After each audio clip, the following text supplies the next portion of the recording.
Hi friends, எல்லாருக்கும் வணக்கம். So நம்ம பார்க்க போற கோயில் வந்து பழுவேட்டரையர் கட்டிய கோவில். பழுவேட்டரையர் அப்படின்னா யாரு? கல்கியின் கைவண்ணத்துல பொன்னியின் செல்வன் அந்த நாவல்ல பழுவேட்டரையர் அவருக்கு வந்து முக்கிய கதாபாத்திரம் வந்து கல்கி வந்து கொடுத்திருப்பாரு. பொன்னியின் செல்வன் அந்த நூல்ல சுந்தர சோழர் ஆட்சி காலத்தில் பழுவூர் சகோதரர்கள் இருவர் செல்வாக்கு மிகுந்தவராக இருந்தார்கள். காலாந்தக கண்டகர் வந்து சின்ன பழுவேட்டரையர், கண்டன் அமுதனார் பெரிய பழுவேட்டரையர். பெரிய பழுவேட்டரையர் வந்து 24 யுத்தங்களில் பங்கு பெற்று 64 விழுப்புண்கள் பெற்ற வீரராகும். நந்தினி என்னும் இளம் பெண்ணை திருமணம் செய்து அவள் காதலுக்காக உருவதாக கதாபாத்திரம் உருவாக்கப்பட்டுள்ளது. பொன்னியின் செல்வன் வந்து வரலாற்று புதினம், அதாவது கல்கி எழுதிய புகழ்பெற்ற வரலாற்றில் உள்ள பல உண்மை கதாபாத்திரங்களையும் சில கற்பனை கதாபாத்திரங்களையும் வைத்து கற்பனையாக உருவாக்கிய தமிழ் புதினமாக உள்ளது பொன்னியின் செல்வன். சோ நீங்க பார்க்கிற கோயில் வந்து பழுவூரார் கட்டிய இரட்டை கோவில். கீழையூர் சோழ மன்னர்களின் சிற்றரசர்களாகிய பழுவேட்டரையர்களின் தலைநகர் பழுவூரின் ஒரு பகுதியாகும். இங்குள்ள அவனி கந்தர்ப ஈஸ்வர கிருக வளாகத்தில் 2 கோவில்கள் உள்ளன. வடபுறத்தில் உள்ள கோவில் வடவாயில் ஸ்ரீ கோவில், அதாவது சோழிச்சரம் என்றும், தென்புறத்தில் உள்ள கோவில் தென்வாயில் ஸ்ரீ கோவில் அகதீஸ்வரம் என்றும் கல்வெட்டுகள் குறிப்பிடுகின்றன. பழுவேட்டரையர் சிற்ற அரசர்களில் குமரகண்டன் மற்றும் குமர மரவர் காலத்தில் இக்கோவில் கட்டப்பட்டுள்ளன. இந்த இரட்டை கோவில் வந்து கிபி 2ஆம் நூற்றாண்டில் கட்டப்பட்டது. இந்த கோவில் வந்து முதற்கால சோழர் கட்டிடக்கலைக்கு எடுத்துக்காட்டாக விளங்குகிறது. நான் வந்து இந்த கோயிலுக்கு கொஞ்சம் தொலைவில் இருந்து வந்ததுனால நான் 1 மணிக்கு இந்த கோயிலுக்கு வந்தேன். அதனால சரியான வெயில்,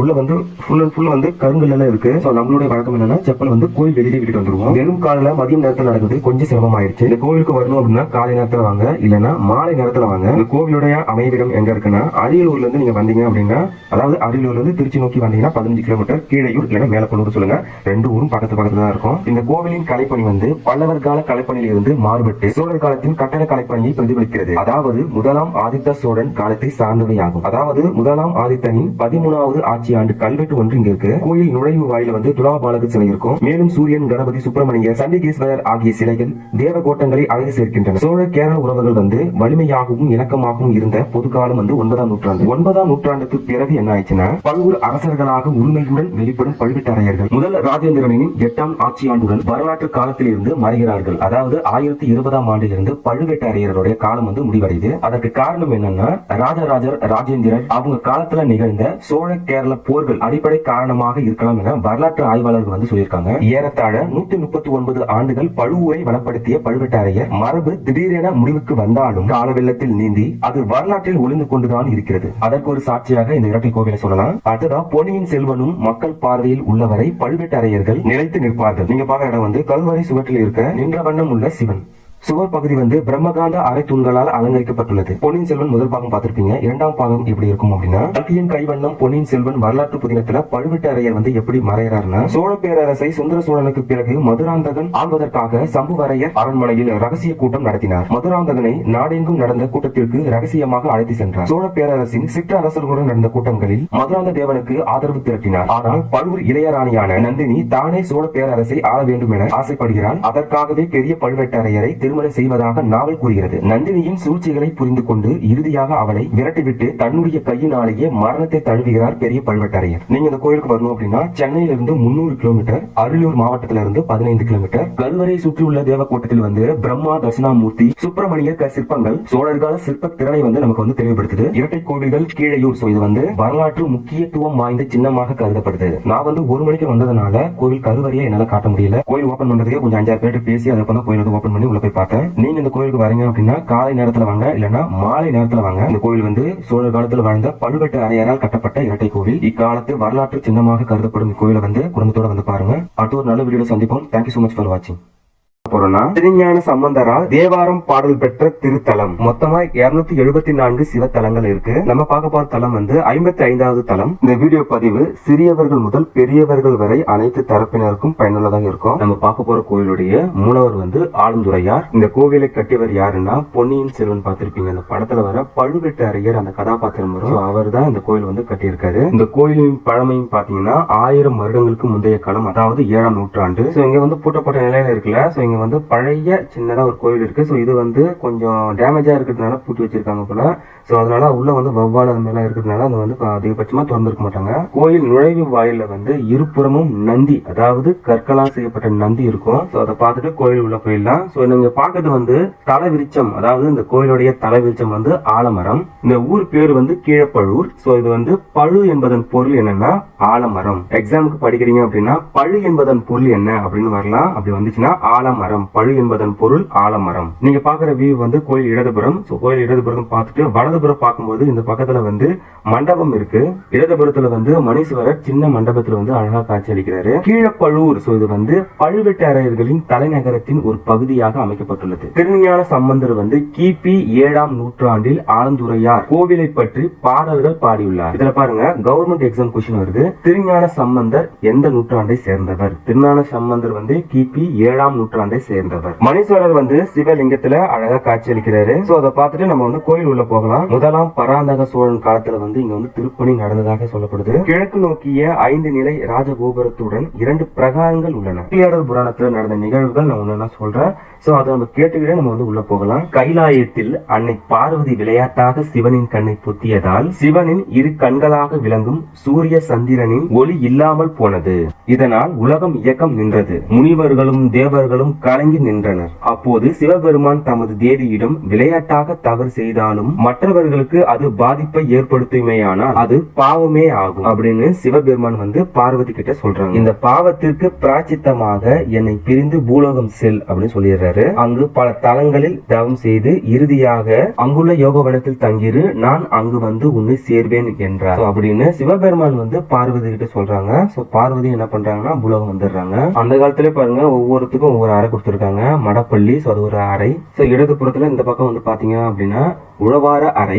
இது ஒரு அறையா இருக்கு. சிவபெருமான் சொன்னதுக்கு அப்புறம் பார்வதி தேவி வந்து அந்த தவத்தை முடித்து விட்டு மண்ணால ஒரு சிவலிங்கத்தை வந்து செய்யறாங்க. செஞ்சு காலில் நின்று தவம் வந்து செய்யறாங்க. அதுக்கப்புறமா இறைவனும் இறைவியும் இங்க வந்து ஒண்ணு சேர்றாங்க. அந்த யோகவனமே இன்றைய பழுவூராகும், அதாவது கீழே பழுவூராகும். காவலர் அவருக்கும் தனி அறை இருக்கு. அதெல்லாம் அந்த காலத்திலேயே அழகா செஞ்சிருக்காங்க. அதுக்கப்புறமா இப்ப வந்து பாத்தீங்க அப்படின்னா விநாயகர் சிலை இருக்கு. விநாயகர் சிலை பக்கத்துல வந்து கல்வெட்டு வந்து அழகா பொறிக்கப்பட்டு இருக்கு. கருப்பு கல்ல போர்டு விட்டிருக்காங்களா. அது வந்து பிற்காலத்துல வைக்கப்பட்டது. இந்த பக்கமா பாருங்க அழகான கல்வெட்டு காணப்படுது. இந்த பக்கமா இருக்கிற விநாயகர் பேர் வந்து நர்த்தன விநாயகர். சிவபெருமானும் பார்வதி தேவியும் இங்க வந்து ஒண்ணு சேர்றாங்க.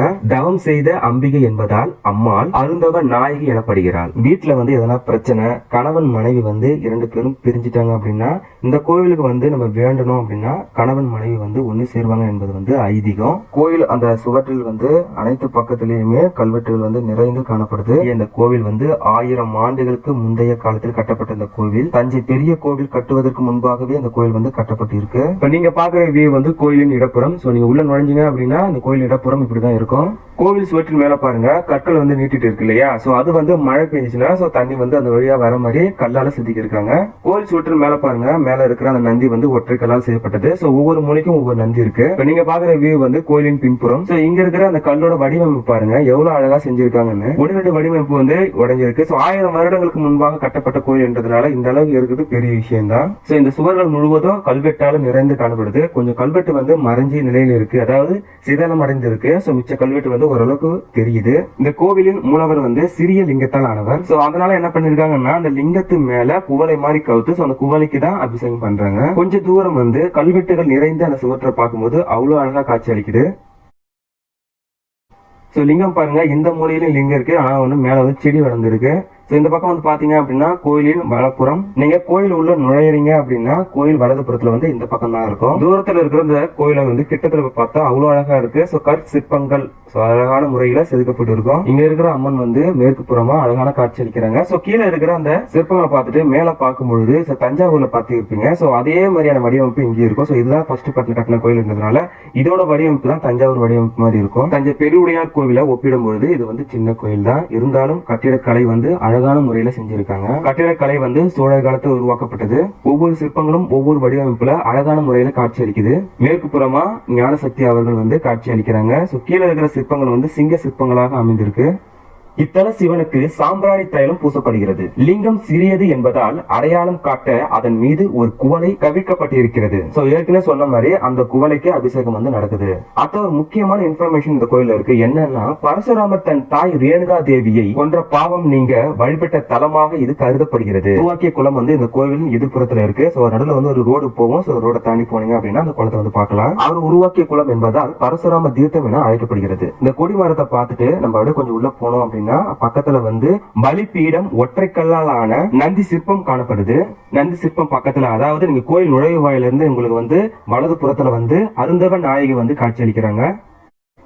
கோயில் எதிர்ப்புறத்துல வந்து அங்க இருக்கிற அந்த தூண்கள்ல இருக்கிற அந்த சிற்ப கலைகள் வந்து அவ்வளவு அழகா இருக்கு. ஒற்றைக்கல்லால் ஆன அந்த தூண்கள் வந்து பார்க்கறதுக்கு அவ்வளவு அழகா இருக்கு. அந்த சிற்ப கலைகள் வந்து மிகவும் அழகா இருக்கும். சோ அங்க இருந்து அப்படி பார்த்தோம் அப்படின்னா கோயில் சன்னதிக்கு நுழைவு வாயில வந்து இரு துவார பாலகர் சிலைகள் வந்து அமைக்கப்பட்டு இருக்கும். கோயிலோட நுழைவு வாயில இருந்து இங்க இருந்து பார்த்தாலே லிங்கத்தோட அந்த ஜோதி வந்து அழகா தெரியும். சோ நம்ம கோயில் உள்ள போயிட்டு பார்ப்போம் அப்படி இருக்குன்னு. நம்ம இருக்கிற இடம் வந்து கோயில் கருவறைக்கும் பக்கத்துல இருக்கிற அந்த லொகேஷன் இது. சில சிவன் கோவில்களின் மூலவர் சன்னதியின் நுழைவு வாயில் மேற்பகுதியில் கஜலட்சுமி சிற்பம் அமைத்திருப்பார்கள். ஆனால் தளத்தில் பரசுராமர் சயனத்தில் இருப்பதை காணலாம். சோ கருவறையிலிருந்து எதிர்ப்புறமா பாத்தீங்க அப்படின்னா சந்திரன் சூரியன் சிற்பங்கள் வந்து அமைக்கப்பட்டிருக்கும். அது பக்கத்திலேயே 63 நாயன்மார்களின் சிற்பங்கள் வந்து அமைக்கப்பட்டிருக்கும். சோ கீழே பாத்தீங்க அப்படின்னா சாக்குல சுத்தி வச்சிருக்காங்க சிற்பங்கள்ல. சோ அதெல்லாம் வந்து கோயில வந்து புதுப்பிக்கும் பொழுது சோ அந்த சிற்பங்கள்லாம் கிடைச்சிருக்குன்னு நினைக்கிறேன். சோ ஒவ்வொரு சிற்பங்களுக்கும் டேக் போட்டு சோ ஒவ்வொரு சிற்பங்கள் எண்ணி கவுண்ட் பண்ணி அழகா வச்சிருக்காங்க. சோ இது வந்து நல்ல விஷயம். சோ இது வந்து அழகான முறையில பராமரிக்கிறாங்க.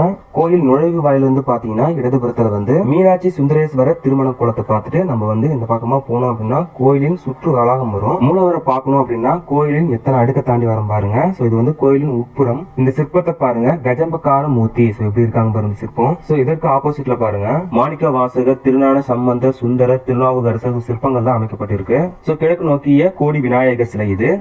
அடுத்ததா காசி விஸ்வநாதர் விசாலாட்சி அழகான முறையில இந்த பக்கம் வந்து காட்சி அளிக்கிறாங்க. கருவறைக்கு பின்புறம் வந்து லிங்கோத்பவர் வந்து அழகான முறையில காட்சி அளிக்கிறாரு. இந்த கோவிலுடைய பராமரிப்பு வந்து ரொம்பவும் அழகா இருக்கு. அழகான முறையில பெயிண்டிங் எல்லாம் பண்ணிருக்காங்க. அடுத்ததா வள்ளி சுப்பிரமணியர் தேவானை. சோ அவங்க வந்து லிங்கோத்பவரை பார்த்த மாதிரி காட்சி அளிக்கிறாங்க. அடுத்ததா பாத்துட்டு வந்தீங்கன்னா அப்புலி லிங்கம் இது. அது பக்கத்துல இருக்கிறது வந்து தேயு லிங்கம். தேயு லிங்கம் பக்கத்துல வந்து வாயு லிங்கம் வந்து அமைக்கப்பட்டிருக்கு. அது பக்கத்துல வந்து ஆகாய லிங்கம் வந்து அமைக்கப்பட்டிருக்கு. ஆகாய லிங்கம் பக்கத்துல வந்து மகாலட்சுமி சிற்பம் வந்து அழகான முறையில காட்சி அளிக்குது. சோ நீங்க பாக்குறது வந்து கருவறை வளாகம். சோ இது வந்து கருவறைக்கு வந்து பக்கத்துல இருக்கிற இந்த சேர்த்து தாண்டி உள்ள போனோம் அப்படின்னா கருவறை. சோ இங்க வந்து பிரம்மா அவர்கள் வந்து காட்சி அளிக்கிறாங்க. சோ கோயிலுக்கு காவடி எடுக்கிறோம் அப்படின்னா சோ அந்த காவடி எல்லாம் வந்து இந்த இடத்துல தான் வைக்கிறாங்க. அடுத்ததான் நீங்க பாக்குறது வந்து 1000 வருடங்களுக்கு முன்பாக வெட்டப்பட்ட இந்த கிணறு வந்து இன்னமும் பயன்பாட்டுல இருக்கு. இந்த இடத்துல இருந்து அப்படியே பாத்தீங்கன்னா சிவதுர்கை வந்து அழகான முறையில காட்சி அளிக்கிறாங்க. சிவதுர்கை நீங்க பாத்துட்டு அப்படியே இந்த பக்கம் வந்தீங்க அப்படின்னா சின்னதா ஒரு கோயில் மாதிரி அமைச்சிருக்காங்க. அதாவது இந்த சின்ன பிரகாரம் வந்து வடக்கு நோக்கி இருக்கு. அதாவது இந்த பிரகாரத்துல யாரு இருக்காங்கன்னா சண்டீஸ்வரர் வந்து அழகான முறையில காட்சி அளிக்கிறாரு. சண்டீஸ்வரர் பார்த்துட்டு வந்தீங்கன்னா அர்த்தநாதீஸ்வரர் இருப்பாரு. சோ அதையும் நம்ம பார்த்துட்டு சோ அப்படியே நம்ம வந்தோம் அப்படின்னா கருவறை வளாகத்துக்குள்ள மறுபடியும் வந்துருவோம். கருவறை வளாகத்துல வந்து பைரவ சிலை வந்து அழகான முறையில வடிவமைச்சிருக்காங்க. ஆலந்துரா திருப்பழுவூர் இருக்கும். சோ அது வந்து புராணத்துல வந்த அந்த ஊர் பேர் வந்து திருப்பழுவூர். சோ இப்ப வந்து ரீசெண்டா இந்த கோயிலை வந்து எப்படி சொல்றாங்கன்னா கீழப்பழுவூர் என அழைக்கப்படுது. இத்தனை வளாகத்தை தாண்டி தான் கோயில் கருவறைக்குள்ள வந்து வர மாதிரி இருக்கு. இந்த கோயிலுடைய வடிவமைப்பு வந்து மிகவும் அழகா இருக்கு. நீங்க நேர்ல வந்து பாத்தீங்க அப்படின்னா கண்டிப்பா உங்களுக்கு பிடிச்சிருக்கும். கோயில் கருவறை மட்டும் புகைப்படம் எடுக்காதீங்க சொல்லிட்டு கோயில் இருக்க பெரியவர்கள் வந்து சொன்னாங்க. சோ அதனால உங்களுக்கு வந்து கோயில் கருவறையை நான் காமிக்கல. சோ நேர்ல போய் பாருங்க, மிகவும் அழகா இருக்கு. சோ கோயில் மூலவர் வந்து ஆலந்துரார். சோ அவர் வந்து சிறிய லிங்கத்தால காட்சி அளிக்கிறாரு. அடுத்ததா கோயில் எதிர்ப்புறத்தில் இருக்கிற பரசுராமர் தீர்த்தம் தான் பார்க்க போறோம். சோ இந்த பரசுராமர் தீர்த்தம் இந்த குளம் வந்து அழகான முறையில காட்சி அளிக்குது. சோ இதற்குண்டான வரலாறு வந்து சொல்றேன் பாருங்க. அவ்வளவு அழகான வரலாறு வந்து இருக்கு. தாயின் தலையை வெட்டிய பரசுராமர். பரசுராமர் யார்? சோ அவரு ஏன் அவங்க அம்மாவோட தலையை வெட்டணும்? பரசுராமர் வந்து சிவனுடைய 6வது அவதாரம். இவர் காலம் வந்து திரேத யுகம் என அழைக்கப்படுது.